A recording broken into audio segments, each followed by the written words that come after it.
Hello everyone. आइए आज हम लोग बात करेंगे गुप्तों की प्रशासनिक व्यवस्था के बारे में। तो गुप्त प्रशासन में सर्वोच्च स्थिति अगर किसी की थी तो वो थी राजा की। यानी गुप्त प्रशासन में सर्वोच्च स्थिति राजा की थी। राजा जो था वो न्याय का प्रधान, सेना का प्रधान और जितने भी कार्यकारिणी परिषद थे उन सब का प्रधान हुआ करता था। कौन? राजा। ठीक है। राजा नौकरशाही की सहायता से शासन किया करता था। मंत्रिपरिषद और नौकरशाही ये दोनों की सहायता से कौन शासन करता था? राजा शासन करता था। इसी समय में प्रांतीय शासन का विकास धीरे धीरे होने लगा। प्रांतीय शासन या फिर आप स्थानीय शासन भी कह सकते हैं। तो थोड़ा थोड़ा धीरे धीरे प्रांतीय शासन का विकास होने लगा। अगर प्रांतीय शासन का विकास ऐसा हुआ फिर धीरे धीरे करके आगे कि वास्तविक शक्ति अगर जो बोला जाए तो राजा के पास बहुत कम रह गया और अधीनस्थ शासक जो हुआ करते थे या प्रांतीय शासक या महासामंत जो थे इन लोगों के पास शक्ति बहुत ज़्यादा हो गई। ऐसा विकास हुआ। अगर उस वक्त की इनकम की बात की जाए तो इनकम किससे होता था? राज का इनकम, राज की आय का मुख्य स्रोत क्या था? तो मुख्य स्रोत भूमि कर हुआ करती थी। तो राज की आय का मुख्य स्रोत क्या हुआ करती थी? भूमि कर हुआ करती थी। ठीक है। अब तो हमने बताया इस समय राजा को बहुत इंपॉर्टेंस दिया जाता था, लेकिन राजा का गौरव बढ़ने के साथ साथ राजा की शक्ति नहीं बढ़ी। राजा का सिर्फ गौरव बढ़ा। इस टाइम में राजा की शक्ति जो थी वो उस टाइम में कमजोर होने लगी। क्यों कमजोर होने लगी? क्योंकि हमने बताया कि जो गुप्त शासक हुआ करते थे वो एक छोटे से भाग पर ही शासन किया करते थे, बल्कि ज्यादातर भाग अधीनस्थ शासक या महासामंत जो हुआ करते थे उनके अधीन होते थे और इसीलिए राजा की शक्ति में धीरे धीरे कमजोरी आते गई। ठीक है। इसी तरीके से राजा की कमजोरी इसलिए हो गई क्योंकि अधीनस्थ शासक थे तो उन पर पैसे के लिए सामंतों पर निर्भर रहना पड़ता था। तो प्रशासनिक एकरूपता जो थी वो भी समाप्त हो गई। राजा की शक्ति धीरे धीरे कमजोर पड़ गई क्योंकि पैसे के लिए सामंतों पर निर्भर रहना पड़ता था। सामंत पैसा देंगे तो इस उम्मीद में थे और वो सामंत पैसा दे भी सकते थे, नहीं दे भी सकते थे। आने वाला टाइम में धीरे धीरे सामंत खुद ही अपनी शक्ति को इतना बढ़ा लेते थे कि वो राजा से ज्यादा बड़ा दिखने लगते थे, वो अपने आप को स्वतंत्र भी कर लेते थे। इसी टाइम में नौकरशाह की स्थिति में भी परिवर्तन आ गया। नौकरशाह का जो पद जो था वो पहले कैसा था? पहले काम के बेस पे हुआ करता था। जो बेहतरीन अनुभव जिसके पास है उसको जॉब पे रखा जाता था, लेकिन धीरे धीरे कर करके नौकरशाह का जो पद था वो वंशानुगत होता चला गया, है ना। और एक ही अधिकारी के जिम्मे बहुत सारे विभाग दे दिए गए। तो नौकरशाह जो थे वो धीरे धीरे वंशानुगत बनते गए, जिससे क्या हुआ? जिससे राजा को बहुत ज्यादा नुकसान होने लगा, है ना। तो राजा को बहुत ज्यादा नुकसान होने लगा इससे। ठीक है। अब इससे और भी कुछ हुआ। हाँ जी, और भी कुछ हुआ। जैसे नौकरशाही को वेतन के रूप में नगद धन देना चाहिए था, लेकिन उस टाइम में नगद धन नहीं दिया जाता था, बल्कि नगद धन के स्थान पर उस वक्त भूमि अनुदान दिया जाता था। ठीक है। तो भूमि अनुदान देने की वजह से जो नौकरशाही लोग जो थे वो नौकरशाह को जमीन मिला तो वो सामंत के जैसा वो भी व्यवहार करने लगे और सामंत के जैसा ही उनके पास भी शक्तिशाली बन गए, वो भी उसी तरह से प्रभावशाली बन गए। कौन? राजा, सॉरी, नौकरशाह। ठीक है। अब आगे बात करते हैं हम।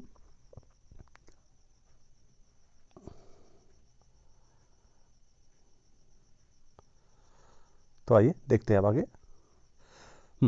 तो हमने बताया कि नौकरशाह का पद कैसा हो गया था? वंशानुगत हो गया था और धीरे धीरे नौकरशाह जो थे वो सामंतों के जैसा ही वो भी प्रभावशाली बन गए। क्यों? क्योंकि उनको भूमि अनुदान मिलने लगा, भूमि खूब सारा मिलने लगा, भूमि खूब सारा मिलने लगा तो वो भी सामंत के जैसा बनने लगे। ठीक है। अब जिससे क्या हुआ कि राजा की स्थिति धीरे धीरे क्या होने लगी? कमजोर होने लगी। ठीक है। और आखिरकार गुप्त साम्राज्य धीरे धीरे पतन की ओर चलता चला गया और छोटे छोटे जो सामंती व्यवस्था थी इसकी उदय होने लगी। ठीक है।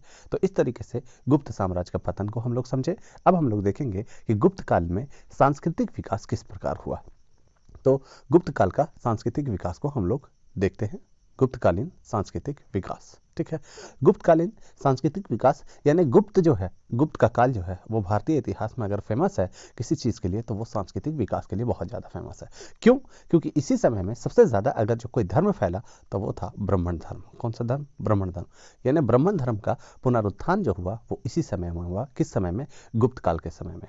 उसी टाइम में वैष्णव धर्म की प्रधानता धीरे धीरे बढ़ने लगी। इसी समय की बात करें तो अवतार की परंपरा, बलि, मंदिर, मूर्ति पूजा, इन सब चीजों की परंपरा इतनी तेजी से बढ़ी कि बताया नहीं जा सकता है, इतनी तेजी से बढ़ी गुप्त काल के समय में। ठीक है। और गुप्त काल के समय में ब्राह्मणों की प्रतिष्ठा में धीरे धीरे वृद्धि होने लगी। हमने बताया वैष्णव धर्म की प्रधानता बढ़ने लगी, है ना। इसी समय में कहा जाता है वैष्णव धर्म की प्रधानता इस प्रकार बढ़ी कि कहा जाता है कि विष्णु के 10 अवतार इसी टाइम में माने गए थे और उनके नाम पर अनेक अनेक कई कई पुराण जो है वो लिखा गया, पुराणों की रचना हुई। ठीक है, क्या शैव धर्म उस वक्त था या नहीं था, शैव धर्म का विकास हुआ या नहीं हुआ, क्या वैष्णव धर्म ही सिर्फ प्रधान रहा, नहीं, शैव धर्म का भी विकास हुआ उसी टाइम में। ठीक है, इसी टाइम में जो है कुछ ग्रंथ भी लिखे गए, जैसे महाभारत और पुराणों में तथा कालिदास की रचना जो थी उनमें भी शिव पूजा की महिमा का बखान किया गया। यानी महाभारत में, पुराणों में, कालिदास की रचनाओं में भी शिव पूजा की बखान किया गया है। बौद्ध धर्म उस वक्त कैसा रहा, बौद्ध धर्म उस वक्त कमजोर पड़ने लगा, जैन धर्म उस वक्त कमजोर पड़ने लगा, है ना। तो बौद्ध धर्म और जैन धर्म जो इससे पहले बहुत तेजी से फैल रहा था और बहुत ज़्यादा ही प्रभाव डाल रहा था पूरे भारतीय समाज पर, वो अब धीरे धीरे कमजोर पड़ने लगता है। बौद्ध धर्म और जैन धर्म, और फिर से वैष्णव धर्म या कह सकते हैं हम लोग ब्राह्मण धर्म जो है वो फिर से विकास की ओर बढ़ता है, जिसमें वैष्णव धर्म की प्रधानता बढ़ी। शैव धर्म का भी विकास धीरे धीरे हुआ, अलग अलग तरह तरह की ग्रंथ लिखे जाने लगे। हमने बताया गुप्त काल में एक भाषा चला करती थी, वो संस्कृत भाषा हुआ करती थी, है ना। संस्कृत भाषा और साहित्य की प्रगति इसी समय में बहुत तेजी से हुई, है ना।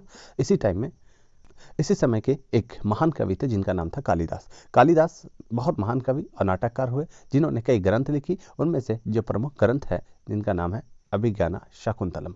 अभिज्ञाना शाकुंतलम किनके द्वारा लिखी गई है, कालिदास के द्वारा। इस समय में सिर्फ कालिदास नहीं बल्कि और भी कई अनेक विख्यात रचनाएं हैं जो अलग अलग लेखकों ने लिखे हैं, अलग अलग कवियों ने लिखे हैं, जिसमें विष्णु शर्मा ने जो कहानी लिखी उनका नाम है पंचतंत्र।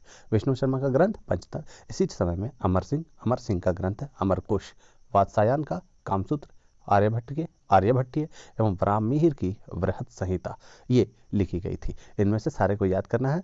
क्यों ये ज़रूरी है याद करना, क्योंकि क्वेश्चन इससे बनता है कि कालिदास की ग्रंथ कौन सी है, अभिज्ञाना शाकुंतलम, विष्णु शर्मा की पंचतंत्र, अमर सिंह का अमरकोश, वात्सायन, कामसूत्र, आर्यभट्टी और वराहमिहिर की वृहत संहिता।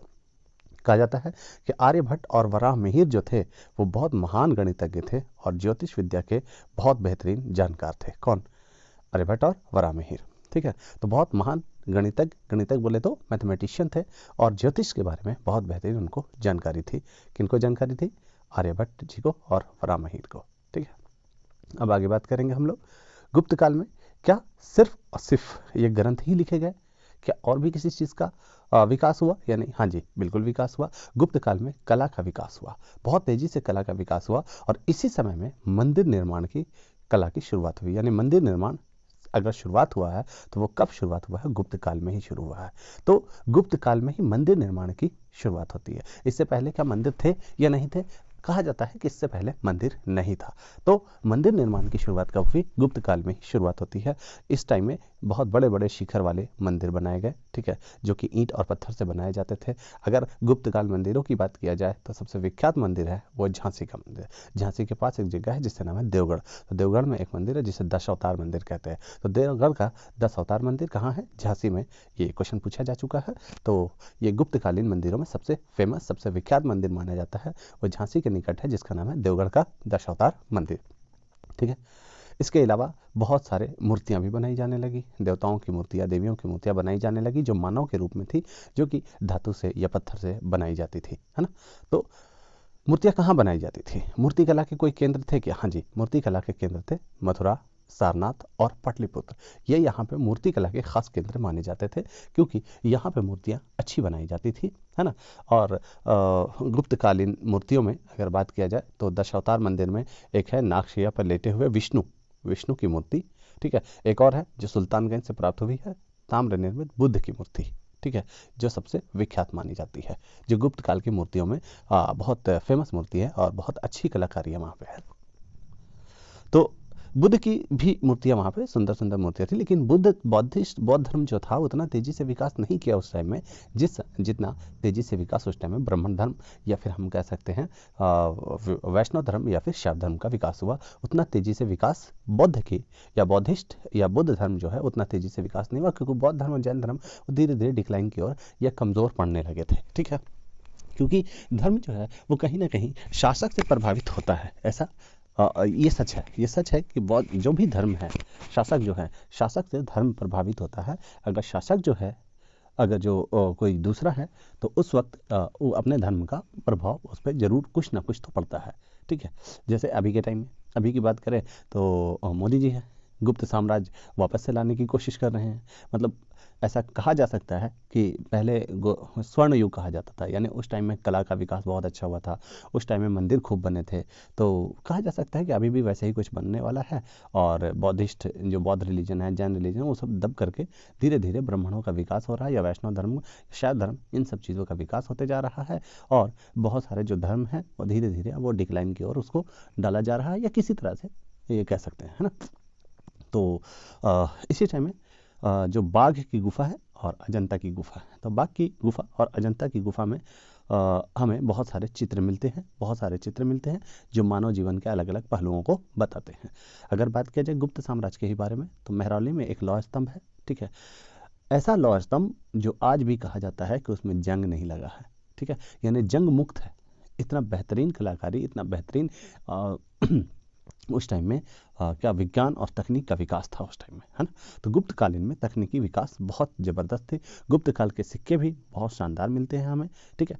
तो ये हम देखते हैं कि गुप्त काल में किस तरह का विकास हुआ था, गुप्त काल में किस तरह से ग्रंथ लिखे गए, किस तरह से मंदिरों का विकास हुआ, किस तरह से मूर्तियों का विकास हुआ, और किस तरह से हमने देखा कि उस वक्त में साइंस और टेक्नोलॉजी किस तरह से थी, यानी कि विज्ञान और तकनीकी किस लेवल पे थी, क्या गणित था हमारे पास, है ना। उसी टाइम में हमने बताया कि आर्यभट्ट और वहाँ वराहमिहिर जो बहुत बड़े गणितज्ञ माने जाते हैं, उस टाइम में जो आर्यभट्ट जो थे उन्होंने जीरो की खोज वगैरह भी की थी, है ना।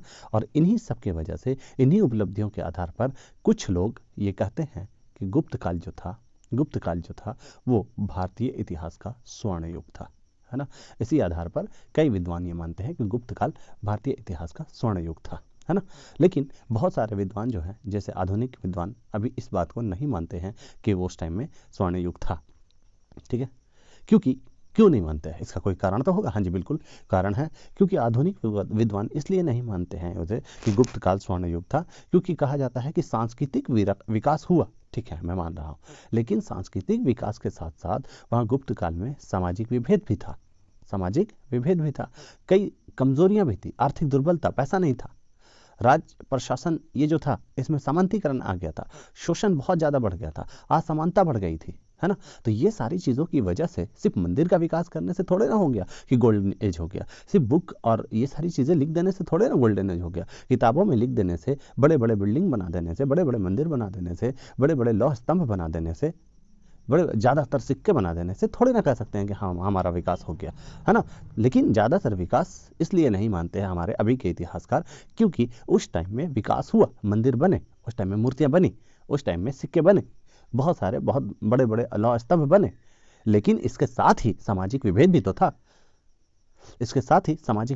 था, आर्थिक दुर्बलता भी तो थी, राज और प्रशासन में सामंतीकरण हो रहा था, शोषण के शिकार हो रहे थे, असमानता हो रही थी, ये सारे लक्षण हमें दिखाई देते हैं। तो हम कैसे कह सकते कि उस वक्त स्वर्ण युग था, ठीक है। तो दो इतिहासकार अपने अपने तर्क अलग अलग तरह से देते हैं। आने वाला टाइम में ये आप लोग भी कभी इस पे रिसर्च करेंगे, बात करेंगे, देखेंगे, तो हो सकता है कुछ अलग राय दे, ठीक है। फिलहाल के लिए हम यहीं पे इसे रोकेंगे, मिलते हैं फिर किसी अन्य लेक्चर के साथ, तब तक लेते हैं विदा, दीजिए इजाज़त, नमस्कार, जय हिंद।